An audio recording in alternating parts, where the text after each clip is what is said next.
vous dire que, comme tous les peuples du monde, le peuple congolais n'est pas moins intelligent ou il n'est pas plus stupide qu'un autre.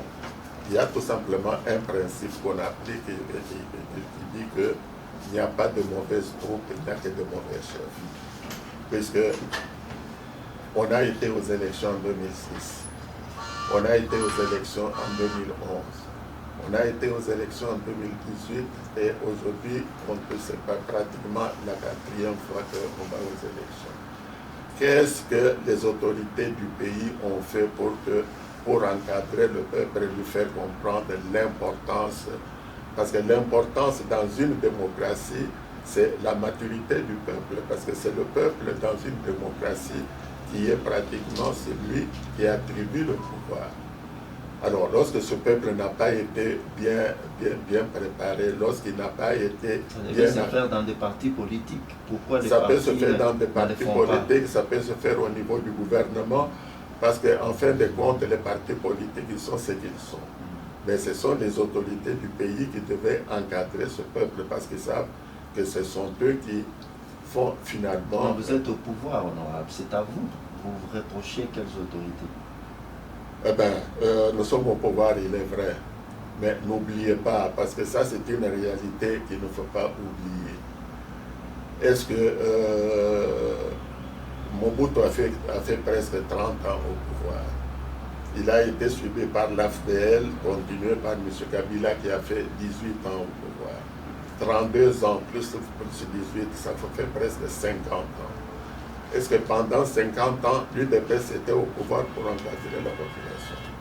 Et vous pouvez vous imaginer qu'un peuple qui a été plongé dans les antivaleurs pendant plus de 50 ans, vous pouvez venir, bien sûr, avec, disons, l'UDPS, enfin, disons, avec le président Tshisekedi qui est là depuis 5 ans, et vous imaginez qu'en 5 ans, vous pouvez transformer tout ce que les gens ont absorbé pendant 50 ans.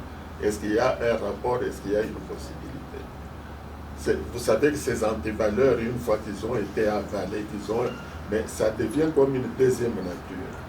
Et pour, si vous voulez, extirper toutes ces antivaleurs, tout ce que les gens ont absorbé, eh bien, ça prend un certain temps. Et c'est pour cette raison, vous voyez, qu'aujourd'hui, nous vivons les conséquences justement de cet abandon, parce que ce peuple a été abandonné, il a été façonné, si vous voulez, à ces antivaleurs. Et c'est comme ça que ces antivaleurs, aujourd'hui, font surface. Et c'est comme ça que vous voyez les personnes, par exemple, donner sa voix à quelqu'un, tout simplement parce qu'on lui a donné une bouteille de bière, ou bien parce qu'on lui a joué de la musique toute la nuit. Eh bien, il estime que cet homme-là, et ainsi de suite. Donc, ces antivaleurs qu'on a absorbées, qu'on a vécues pendant plusieurs années, ça devient comme une deuxième nature. Donc, il faut du temps, si vous voulez, pour extirper tout cela. Et c'est le travail que l'UDPS devrait, si on gagne encore cette élection, on devrait mettre, si vous voulez, l'accent pour pouvoir encadrer ce peuple-là. Il n'y a pas de mauvaises troupes, il n'y a que de mauvais chefs. Lorsqu'on aura de bons chefs qui encadrent, disons, ce peuple, vous allez voir ce qu'il sera capable de faire peut-être en 2018 ou 2028 plutôt. Il y a deux aspects dans votre question. La première question, c'est que un député national, quel est son rôle et tout cela? Eh bien, vous savez, quand on est député national, eh bien, ça veut dire qu'on regarde les problèmes du pays au niveau national. C'est-à-dire on est concerné par les problèmes de tout le pays, c'est-à-dire de tous les territoires, de toutes les provinces, etc. Et le problème de notre peuple de manière générale. Bien sûr, nous habitons un endroit où vous avez également les personnes qui vous ont fait confiance et qui vous ont donné leur voix pour devenir ce gouvernement. Ce qui veut dire qu'on ne peut pas négliger complètement les problèmes de la circonscription dans laquelle on vit. Eh bien, à Lukunga, il y a des problèmes disons pratiquement, qui sont communs à tous les problèmes, si vous voulez, de la ville de Kinshasa. On a trouvé, spécialement dans nos déplacements pour la campagne, etc., on a visité beaucoup de coins. Signal que vous avez été presque partout. On a été presque partout. Vous savez, même dans les recoins. À Lukunga, il y a cette commune dont la plus grande, évidemment, c'est Mongafule, qui est pratiquement un territoire, n'est-ce pas, plus grand que beaucoup de pays. Et bien, vous avez un Gadiema qui est énorme également. Et bien, lorsque vous visitez, n'est-ce pas, les quartiers de cette commune, il y a beaucoup de problèmes. Il y a d'abord le problème d'habitation, le problème des rues, le problème de voies d'accès, il y a le problème d'eau potable, il y a le problème d'électricité. Vous avez beaucoup de problèmes également de sécurité, si vous voulez, dans plusieurs quartiers, avec actuellement ce retour à l'insécurité créé par le phénomène de Koulouna, etc. Et je reviens toujours, disons, à cette réalité également qui est la réalité de notre capitale, c'est-à-dire l'alcoolisme, le problème de drogue, etc. Eh bien, l'alcoolisme, ça vient surtout de boissons alcoolisées qui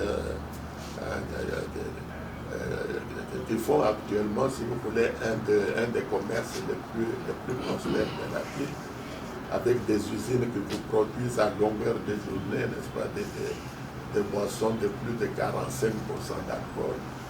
Alors tout cela, vous savez, et puis quand vous ajoutez à cela des problèmes sociaux comme le chômage, comme le problème justement de ce manque d'activité, etc. Et puis vous voyez même dans la ville le problème qui concerne les déplacements d'un point à l'autre, avec les embouteillages qui n'en finissent pas, avec le désordre qui se trouve dans le Comme la commune de Mongafule dont vous avez fait mention. C'est une commune je peux vous assurer que si vous êtes pas de voie de communication. Si vous êtes du côté de Benseke et vous décidez on va venir au centre-ville, eh bien, vous aurez beaucoup de chances si vous atteignez le centre-ville après 3 ou 4 heures. Si vous faites 4 heures, c'est déjà trop bien, etc. Donc, c'est pour les problèmes, évidemment, il y a des personnes qui sont payées pour résoudre ces problèmes. Vous savez que dans l'organisation de l'État congolais, vous avez l'exécutif, vous avez les législatifs, vous avez le judiciaire. Et au niveau de l'exécutif, vous avez également un échelon, vous avez la présidence de la République, vous avez le gouvernement central et vous avez les gouvernements provinciaux.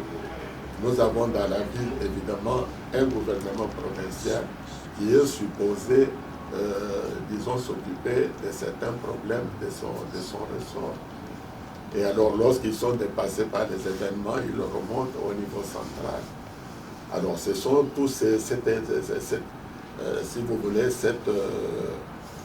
toutes ces autorités qui doivent se pencher, chacune, n'est-ce pas, à son niveau. Ils ne le font pas, Honorable. Alors, s'ils ne le font pas, eh bien, c'est le peuple qui doit prendre ses responsabilités. Parce que je me rappelle qu'à l'UDPS, et c'est ça d'ailleurs, ce qui a fait la force de ce parti, c'est que depuis les origines de l'Union pour la démocratie et le progrès social, que ce soit du temps de Mobutu, que ce soit du temps de Kabila, l'UDPS avait des moyens de pression. Non seulement on faisait des pressions populaires, on descendait dans la rue, on faisait, disons, de la réaction positive, de telle manière à démontrer à ceux qui ont le pouvoir qu'ils ont. Vous vous rappellerez par exemple, lorsque M. Mobutu était là et qu'il avait ouvert les portes de la conférence nationale souveraine, et puis quelques jours après, il donnait l'ordre de fermer, disons, eh bien, c'est tout le peuple qui était descendu dans la rue hein, les catholiques d'abord, puis avec toutes les églises, etc. Et puis, eh bien, je peux vous assurer que Mobutu avait eu tellement de pression que quelques jours après, il avait autorisé la conférence nationale à... Vous parlez du soulèvement. Le peuple doit se soulever au cas où... Eh bien, descendre dans la rue, ce n'est pas un soulèvement. C'est tout simplement une démonstration, disons,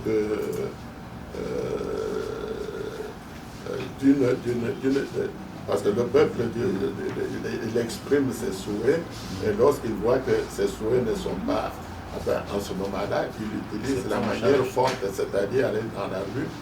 Quand je parle d'aller dans la rue, ce n'est pas casser les maisons ou casser les...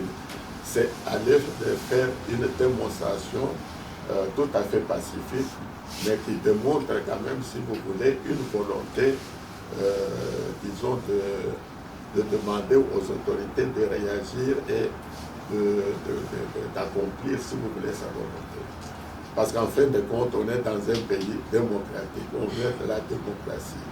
C'est-à-dire que c'est le peuple, finalement, si vous voulez, qui donne le pouvoir. Alors, lorsque le peuple donne le pouvoir, il attend des résultats, n'est-ce pas, de sa volonté. Et lorsque sa volonté n'est pas respectée, il réagit d'une manière ou d'une autre. Lorsque ceux qui sont au règne du pouvoir ne prennent pas au sérieux, si vous voulez, cette demande, eh bien, il peut descendre dans la rue pour pouvoir exprimer davantage. Et je crois que tous les pays du monde utilisent la même technique.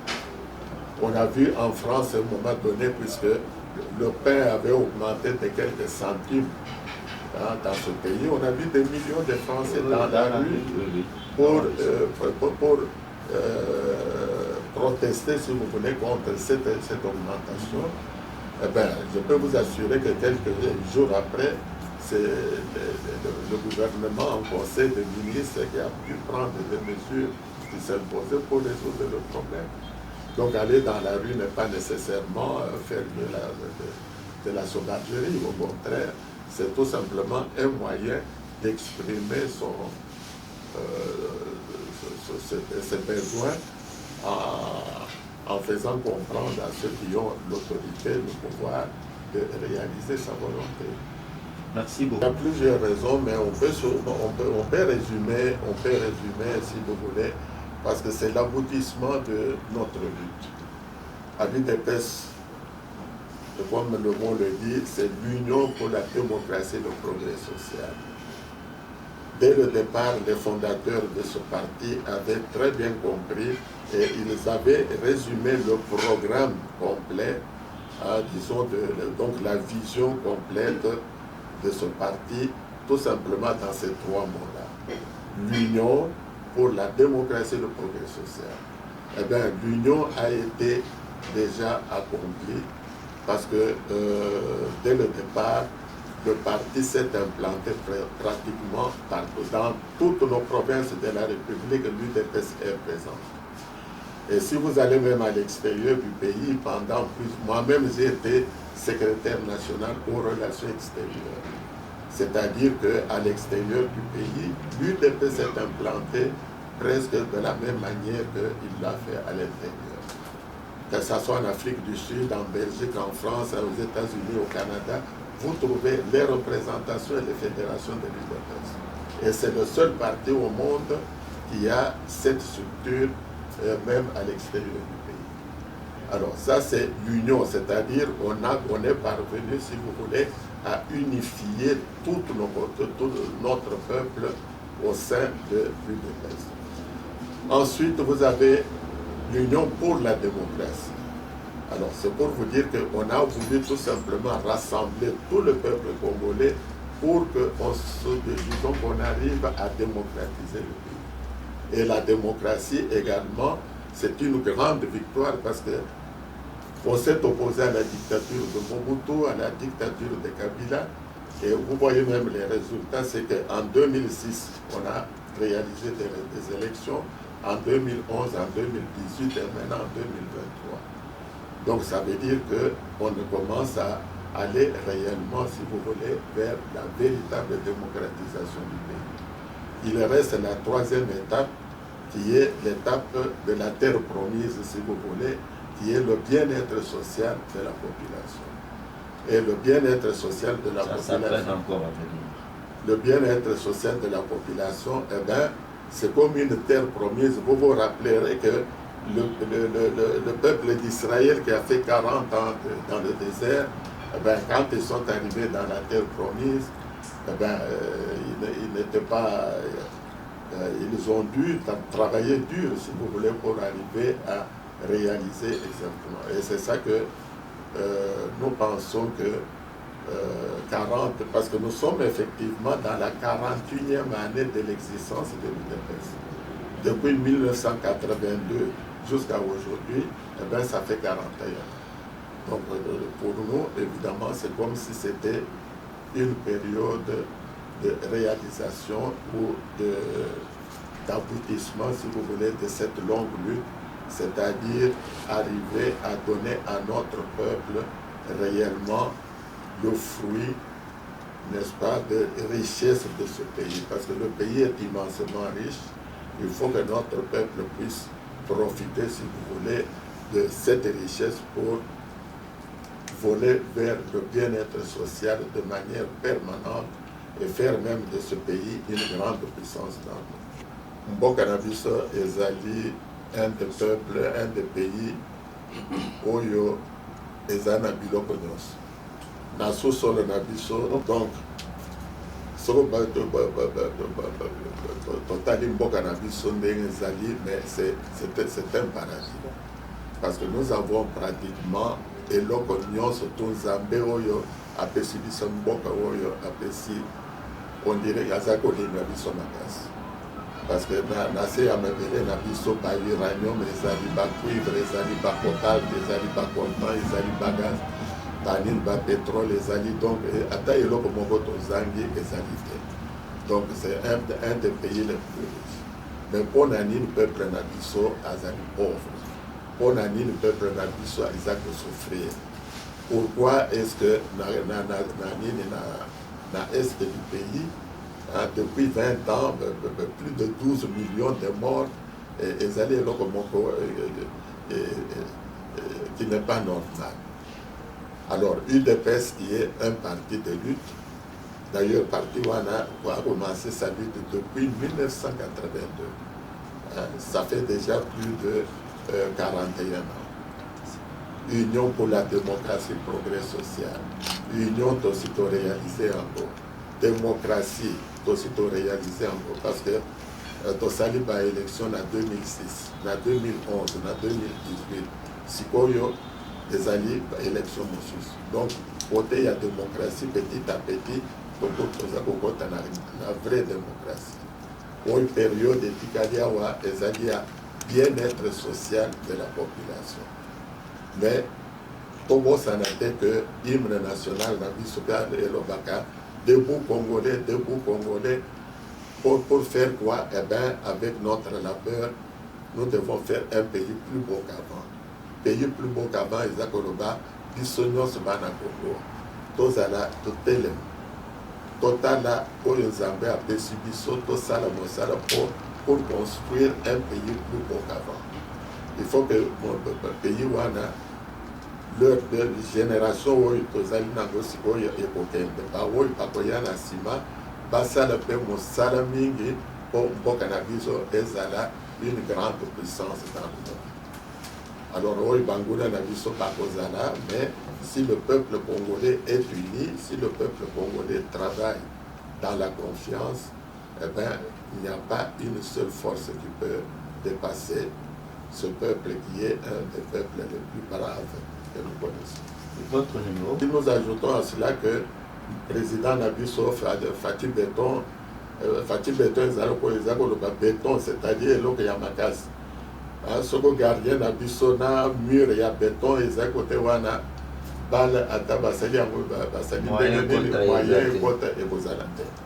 Balle bozalaka na kati ya terrain wana. Soko tosali makasi na bato nyonso na peuple congolais mobimba, allez, baoyo baza kuna na numéro 9, ben Moussala Nabango ezali va marquer. Donc nous serons toujours un pays victorieux parce que nous avons des gardiens, nous avons des distributeurs et nous avons des personnes qui peuvent faire autant de buts que nous voulons. En tout cas, donc Monique numéro 981 ezali non seulement numéro na biso mais ezali pe numéro ya ba électeur nyonso ya biso na ba peuple congolais nyonso ya biso. Monsieur Alexis Mutanda, merci beaucoup. C'est moi qui vous remercie. Merci beaucoup.